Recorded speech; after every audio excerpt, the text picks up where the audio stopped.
Avish Parashar, a improv comedy expert, joining us live on Fox 43 Morning News to give us some insights. Welcome aboard, Avish. All right, if I was to step out here and ask you what is the #1 tool for motivation, communication, and success, how many of you would say improv comedy? All right, then.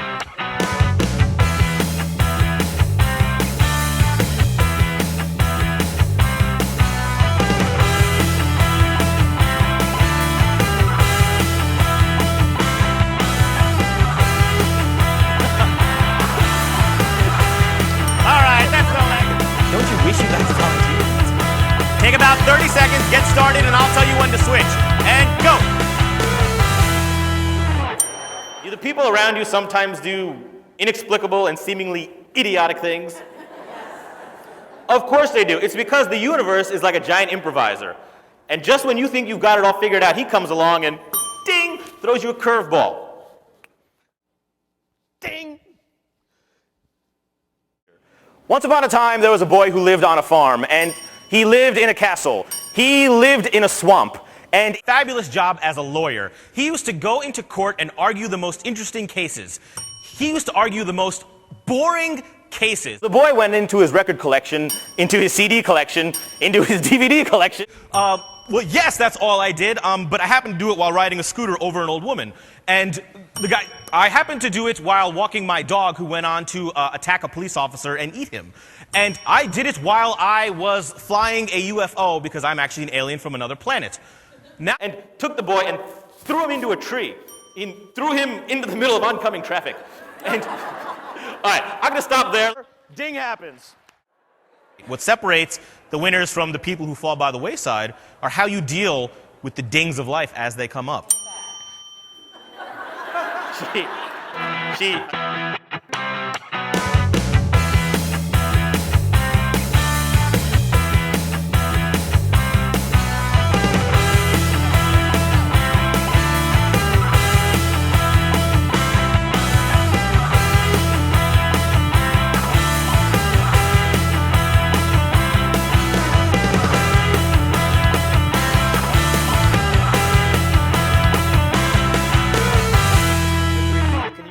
People who miss their exit on the highway and then drive in reverse on the shoulder for 1.5 miles. The person who forgets to knock the snow off the top of their car, so when you're behind them on the highway, you're driving through a blizzard. Anyone who wastes my time trying to parallel park in a spot that is clearly too small for their car. And on the flip side, anyone who takes 18 attempts to get into a spot that is 3 car lengths long. People who don't turn their headlights on when it's raining. Any idiot who can't seem to manage to park between the white lines in a parking spot. People who signal without turning, people who turn without signaling, and finally anyone who tries to go through the easy pass lane when they don't have an easy pass, which backs up the easy pass lane, which defeats the entire purpose of having an easy pass in the first place. Yes, and also is what separates people who are great when ding happens from people who struggle. I know. I almost yes-but myself right out of any success as a speaker. When I first started speaking, I went to an organization called the National Speakers Association. It's a wonderful organization. I liked everybody there, except for one. You know how you walk into a room and you see that person, you're just like, I'm not going to like her. You don't even have to have a conversation, it's the vibe they send out, you know, just that attitude from the stance. You're like, I'm going to avoid that person, and I did. But again, the universe, too smart for me. She turned out to be in charge of the newsletter. I wanted to contribute an article to the newsletter. So I walk up to her, say, all right, I got to talk to this person. I walk up to her and say, excuse me, Kristen? Unfortunately, her name was not Kristen. It was Kirsten. Like ear. Kirsten. I don't know, man. Some people got a real issue with their names. You know? It's like, they might not say anything, but they give you that look of death. That look just says, I would like to thrust my arm out, shove it into your throat, rip out your larynx, and rewire it, shove it back so you can never mess up my name again. That's the look I was getting. Now, fortunately, she couldn't do this to me because she's this big and I know karate. But this is the look I got, and I'm like, you know, you think I'd have more sympathy. You may not have realized this, but I don't have the most common name in the world. I get all sorts of variations, right? It's Avish, but I get Avish, Avis, Avash. But you think I'd have more sympathy, right? Because the name, but I didn't. So from this point, I'm like, really want nothing to do with it. But again, universe is too smart for me. Because I decided to join chapter leadership. And we go on a retreat down in Delaware. We're going to spend 24 hours in a small condo, all of us in this one area. So I'm sitting there in the morning, ready for the meeting to start. Who comes walking in the door? Little Miss Sunshine. I'm like, oh, come on! Why are you doing this to me? I got to spend 24 hours with this person that all I want to do is avoid. Now, throughout the course of the morning, she dropped one little bit of business advice that I was like, that's interesting.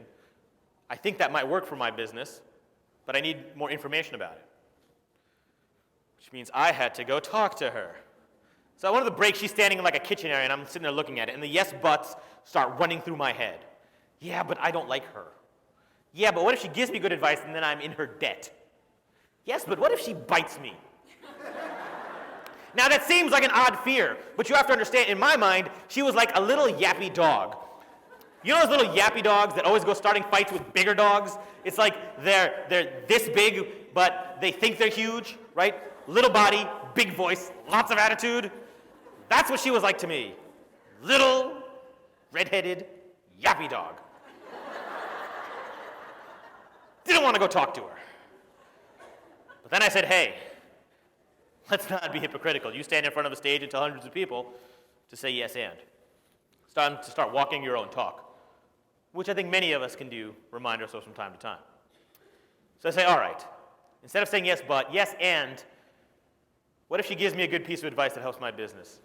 Yes, and if it helps me, does it really matter what the source is? So I suck it up, and I walk over to her and I say, excuse me, Kirsten, got it right. And I ask her a question, and her response comes back as informative, nice, and friendly. Like, huh. So I ask a second question. Again, informative, nice, and friendly. Second question leads to a conversation. It leads to us kind of chatting all retreat long. So much so that when we leave, we exchange business cards, say, we should talk at, let's get together for lunch or something. So we get together for lunch. Now, lunch is normally like an hour, 90 minutes, 2 hours tops. We ended up sitting in a Panera Bread for 5 hours, just talking about our businesses and getting to know each other and learning we have a lot in common. Now, before you get ahead of me here, I know you're thinking, ooh, this is like a John Cusack movie. I bet they formed a relationship. No, in fact, we did not form a relationship, although for the sake of my storytelling, it would be really cool if we did, but make a great story. But no, we didn't, but we did become really good friends. We end up talking all the time. She's one of my closer friends now. More importantly, more relevant to you in a business context, she became one of the best business contacts I ever had. The first year I really started seeing success in this business, I could look back at my work and track 50 to 75% of my work somehow back to her. What are you saying yes but to in your own life? What opportunities are you letting go by because you're so sure something's not right or something won't work? What do you need to step back and say yes and to? Thank you very much. You've been a wonderful audience, and thank you to my volunteers.